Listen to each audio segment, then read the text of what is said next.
En este canal suelo hablar de películas que reflejan la naturaleza humana y por lo general el terror, misterio o suspenso son géneros que nos dejan ver mucho de esto, pues suelen poner a los personajes en situaciones límite. Son momentos en los que el suspenso, el terror psicológico o los dilemas éticos nos atrapan de forma distinta, más aún cuando tienen que ver con nosotros como especie, cuando nos involucran en situaciones donde la supervivencia, la convivencia y las emociones son puestas a prueba. Películas como El Cubo nos enfrentan a ese miedo primario. ¿Qué haríamos si estuviéramos atrapados no con monstruos ni con zombies, sino con otros seres humanos tan desesperados como nosotros? ¿Qué pasaría si no hay ninguna garantía de que podemos confiar en quienes nos rodean y aún así nuestra vida depende de ellos?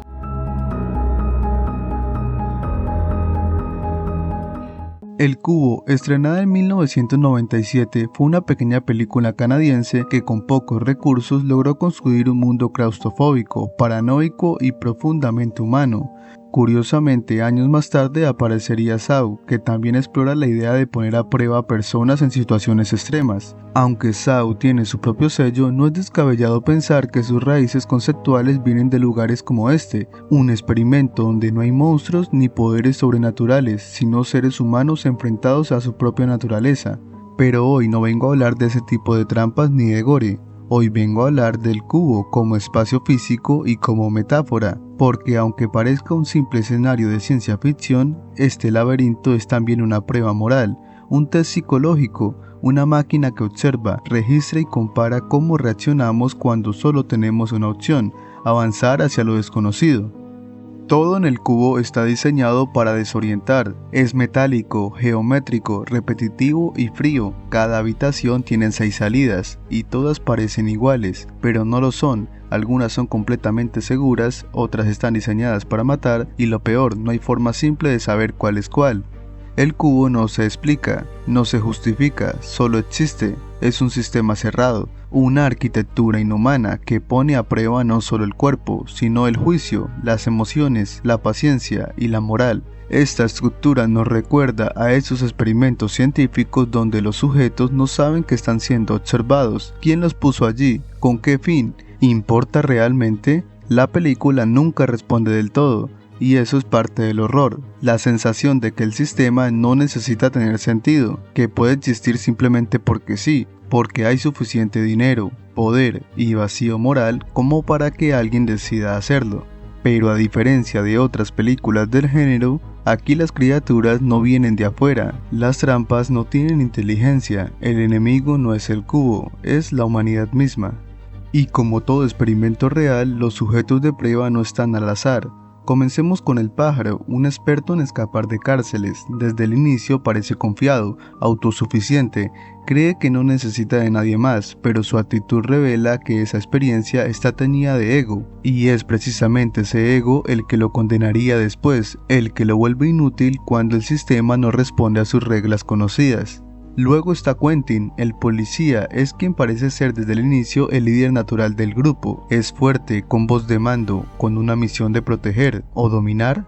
Su rol en la sociedad lo predispone a creer que está capacitado para decidir por todos, y al inicio eso le es útil al equipo, pero conforme avanza la historia, vemos cómo esa misma necesidad de controlar, que parece heroica en sus mejores momentos, se convierte en su perdición. Quentin no soporta el caos, no soporta no tener las respuestas, y su máscara de autoridad pronto se quiebra para mostrar algo mucho más oscuro, la violencia contenida. Holloway, la doctora, representa el otro extremo del espectro. Es empática, intenta curar, contener, comprender al grupo, pero su propia inteligencia, su visión del mundo, la lleva a volverse paranoica. Es quien cuestiona el sistema desde lo ideológico, creyendo que el cubo es una conspiración del propio Estado, que es un experimento de control social, y mientras más lo cree, más se desmorona emocionalmente. Living, la joven estudiante de matemáticas, es quizá quien más nos sorprende. Al principio la vemos confundida, nerviosa, algo débil, pero pronto empieza a transformar el entorno con su mente. Cada número impreso en las puertas, que parecía un código imposible, empieza a ser comprendido por ella. Y ahí entendemos que en el cubo la inteligencia, no la fuerza, es la clave de la supervivencia. pero también que el conocimiento tiene un precio. Decodificar el sistema no la salva del agotamiento emocional ni de las decisiones morales difíciles. Ward, el oficinista apático, es el más enigmático. A primera vista no tiene habilidades específicas, incluso molesta a los demás por su pesimismo, pero conforme avanza la trama descubrimos que él trabajó en una parte del diseño externo del cubo. No lo construyó, no sabía el propósito, pero participó en el sistema, y ese detalle lo consume. El cubo no solo lo atrapó físicamente, sino espiritualmente, lo ha puesto frente a su culpa, la de ser cómplice pasivo de algo indescriptible. Finalmente aparece Kazan, quien parece una carga, no habla, no parece entender la situación, es visto como torpe, como un estorbo, incluso como una amenaza, pero poco a poco vemos que su mente funciona de una forma distinta, tiene habilidades matemáticas fuera de lo común, puede ver patrones numéricos imposibles para los demás. En una situación de supervivencia, Kazan no tiene poder físico ni autoridad, pero tiene visión, claridad, inocencia.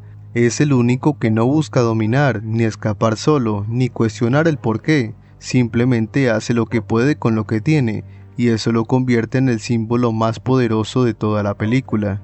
Si has llegado hasta aquí, quiere decir que te está gustando el video, así que puedes dejarme tu like y suscribirte para no perderte próximos análisis de películas y series.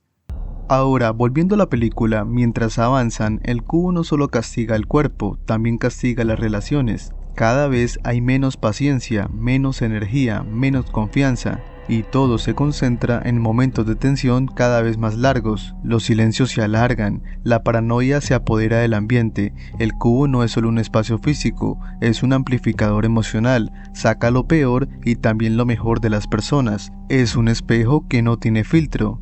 Quentin, antes protector, empieza a volverse agresivo, controlador, casi psicópata. Su liderazgo ya no viene de la razón, sino del miedo. Holloway entra en pánico y la frustración la lleva a desconectarse de los demás. No confía ni en el sistema ni en ella misma.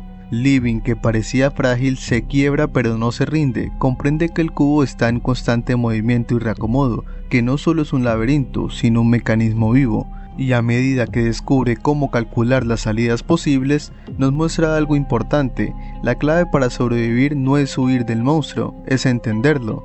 Ward se resigna, dice que no vale la pena intentar nada, que incluso si salen, afuera no hay mejor vida, ni premio, y aunque esto parece cobardía, tiene un matiz trágico. Tal vez tiene razón. Y en medio de todo esto, Kazan sigue ahí, desconectado del odio, pureza en un entorno de brutalidad. Cuando llegan a la última habitación, a la salida, la película nos golpea con otra ironía. Aquello que tanto buscaron, el escape, no garantiza la salvación.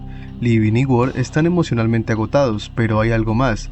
No todos han llegado a ese punto, y el cubo exige un sacrificio final. Quentin, completamente fuera de sí, traiciona al grupo, intenta dominar incluso el final, porque no quiere escapar, quiere imponerse, quiere ser el superviviente, pero ese final no le pertenece, su locura es el último obstáculo que impide avanzar. La violencia y el egoísmo aparecen como las trampas más mortales de todas, y entonces en uno de los finales más simbólicos del cine de terror psicológico, el único que cruza la puerta blanca es Kazan, el ser más apartado de las dinámicas tóxicas, el que nunca trató de someter a nadie, el que no buscó ventaja, el que no gritó, el que no mintió. En un mundo deshumanizado, Kazan es una rareza, pero también una esperanza. En su aparente simplicidad narrativa, el cubo nos deja varias preguntas abiertas. ¿Estamos encerrados en sistemas que no escogimos? ¿Nos convertimos en nuestros peores enemigos cuando no entendemos el entorno? ¿Es el conocimiento un arma o una carga? ¿Hay espacio para la bondad cuando el mundo se cierra? El cubo no nos juzga, solo nos muestra, nos dice, esto es la humanidad en contacto con lo imposible, pero también nos ofrece un destello de esperanza. En el lugar más desolado y cruel, alguien como Kazan puede sobrevivir, alguien que no encaja en la lógica del poder, porque la pureza, la empatía, la no violencia en un mundo roto no son debilidades, son las únicas salidas. Al final, aunque el cubo no nos mostró su propósito, nos dejó claro que cuando los humanos son puestos al límite, pueden mostrar dos caras. Aquellos que sacan su lado más primitivo, egoísta o violento, y aquellos que, a pesar de los defectos, intentan conservar un sentido de humanidad y cooperación. Es inquietante ver cómo el cubo toca temas tan profundos y actuales sobre la naturaleza humana. Aunque es una película del 97, sigue siendo impactante y relevante. Nos conecta con la lucha interior de las decisiones morales bajo presión extrema. Pero ya sabes que todo esto solo es mi opinión, me gustaría conocer la tuya en los comentarios. Espero te haya gustado el video. Si fue así, no olvides apoyarme dejando tu like, dando clic en el botón de suscribirse y el de compartir. Yo soy Chris y hasta la próxima.